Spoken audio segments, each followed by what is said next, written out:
got sent from. We'll go right back. It's really quiet here. Yeah.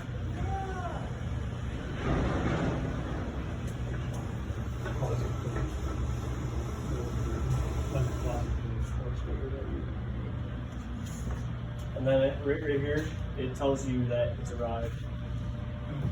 So once you turn the green, then you use it. Yep. So this is the most simple part of the system. These remotes are like, there's nothing to them pretty much.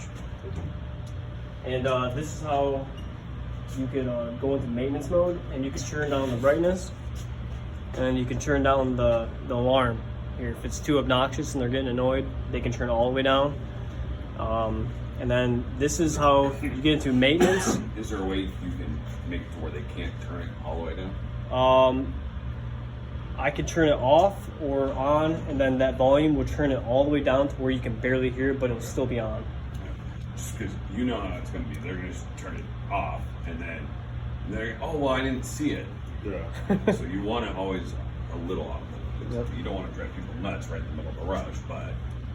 And this, what I'm about to do is, let's say I'm having a bug on it and something's not acting right and I want to figure it out. So I press this little gear down here. This is for like your settings. So you press that and then you go to maintenance, and your code is a default code, so it's set to 1, 2, 3. And this is how you get into your options to configure, and then you can, let's say I lost connection, you can try to ping it. You could set how many carriers you guys have at this remote. So this board will remember how many carriers belong at this remote. So if, let's say you're missing a carrier, we're like, okay, this will let you know that you're missing a carrier. Let's see.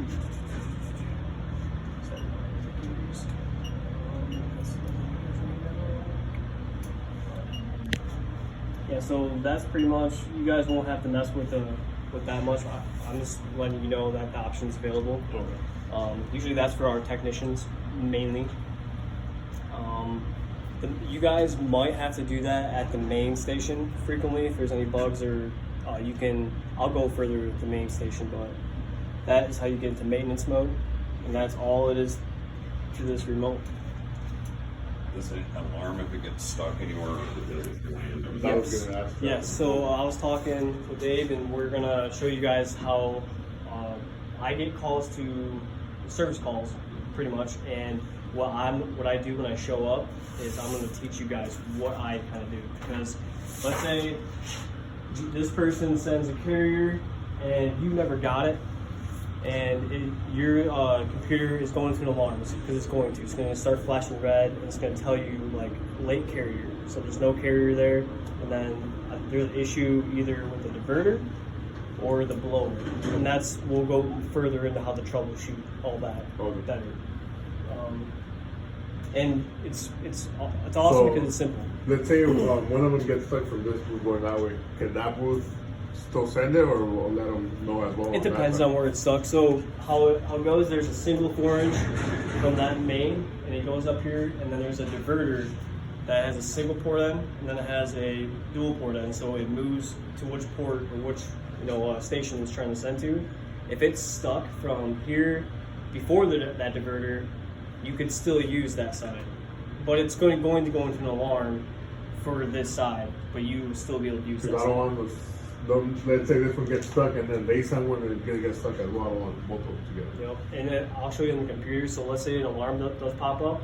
It's going to show you where that alarm occurred, so you can go on the computer, figure it out, and then you can troubleshoot from there. The computer is kind of like a little cheat sheet.